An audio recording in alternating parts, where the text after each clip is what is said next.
निवडणुकीमध्ये उभे राहा, तुमच्यासाठी बँका खाली करून टाकू, सहकार मंत्री बाबासाहेब पाटील यांचं वक्तव्य.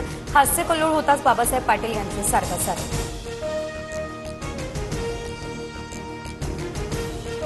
उद्या गोरेगावमध्ये मनसेच्या पदाधिकाऱ्यांचा मेळावा, राज ठाकरे पदाधिकाऱ्यांमध्ये करणार मार्गदर्शन. नागपूरमध्ये महाज्योतीची इमारत आणि प्रशिक्षण केंद्र उभारणार, तर उद्या मुख्यमंत्री फडणवीस यांच्या हस्ते इमारतीचं भूमिपूजन. गडकरी, बावनकुळे, अतुल सावे यांच्यासह इतर नेते राहणार उपस्थित. दिवाळीच्या पार्श्वभूमीवर ड्रायफ्रुट्सची मागणी. नवी मुंबईमधील एपीएमसी बाजारपेठेत ड्रायफ्रुट्समध्ये मोठ्या प्रमाणात भेसळ. अन्न औषध प्रशासनाकडून मेसर्स अंबिका कंपनी सील. दिवाळीमध्ये नाशिक जिल्ह्यातील बाजार समित्या बंद. कांदा विक्रीसाठी रांगा लागल्या आणि आवक वाढली, त्यामुळे कांद्याचे दर कोसळले. दिवाळीच्या तोंडावरती कांदा उत्पादकांसोबत व्यापारी वर्गात नाराजी.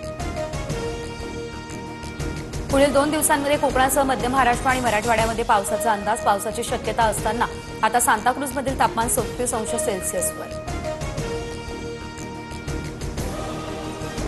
नांदेडच्या चेनापूर तांडा या ठिकाणी 70 ते 75 जणांना पाण्यामुळे विषबाधा. विहिरीतील पाणी पिल्यानं विषबाधा झाल्याची प्राथमिक माहिती.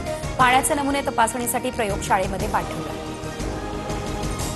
सोन्याच्या दरात 5,000 तर चांदीच्या दरात 25,000ची घट. सोन्याचे दर प्रतितोळा 1,31,000 तर चांदी 1,70,000 रुपये किलो. मेहुल चोक्सीला भारतात आणण्याचा मार्ग मोकळा. बेल्जियममधील कोर्टाकडून मेहुल चोक्सीचे भारताकडे प्रत्यार्पण करण्यास मान्यता. पाकिस्तानच्या हल्ल्यात अफगाणिस्तानच्या 3 क्रिकेटपटूंचा मृत्यू, तर पाकिस्तान श्रीलंकासोबतच्या T20 मालिकेतून माघार.